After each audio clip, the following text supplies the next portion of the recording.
ওপারে ভারী অস্ত্র নিয়ে ভারতীয় সীমান্তরক্ষী বাহিনী বিএসএফ এর অবস্থান। আছে মৃত্যু ঝুঁকি, তবু মাতৃভূমি রক্ষায় সামান্য একটি কাস্তে হাতে প্রস্তুত বাংলাদেশি এই বৃদ্ধ কৃষক। কাস্তে উঁচিয়ে তার তীক্ষ্ণ চাহনি দেখে মনে হচ্ছিল যেন শত সেনার মোকাবিলায় প্রস্তুত তিনি একাই।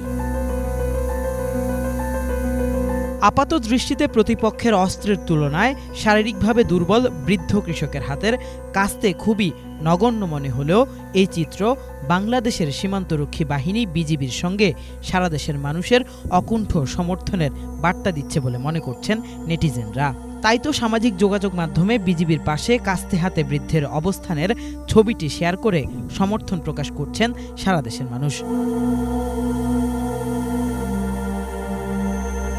ফেসবুকে কাস্তে হাতে লুঙ্গি পরা কৃষকের ছবিটি শেয়ার করে এটিকে এদেশের মানুষের সাহসের প্রতিচ্ছবি বলে উল্লেখ করেছেন অনেকেই। কেউ কেউ লিখেছেন মাতৃভূমি নয়তো মৃত্যু। অনেকে আবার এই চিত্রকে ১৯৭১ সালের স্বাধীনতা যুদ্ধ পরিস্থিতির সঙ্গেও তুলনা করেছেন।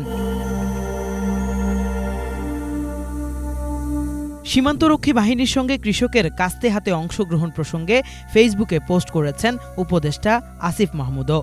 তিনি লিখেছেন, বিনা যুদ্ধে নাহি দিব সূচগ্র মোদিনী। ২০২৪ পরবর্তী বাংলাদেশকে আর কেউ গোলামির জঞ্জিরে বন্দী করতে পারবে না। চাঁপাইনবাবগঞ্জের শিবগঞ্জ উপজেলার চৌকা সীমান্তে আন্তর্জাতিক আইন লঙ্ঘন করে শূন্যরেখা বরাবর রাস্তা নির্মাণের পর ভারতীয় সীমান্তরক্ষী বাহিনী বিএসএফ কাঁটাতারের বেড়া নির্মাণ করতে গেলে বাধা দেয় বর্ডার গার্ড বাংলাদেশ বিজিবি।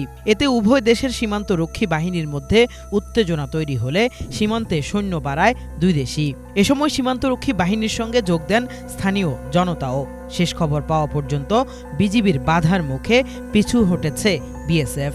বর্তমানে সীমান্তে শান্ত পরিস্থিতি বিরাজ করছে। Bangla vision news desk.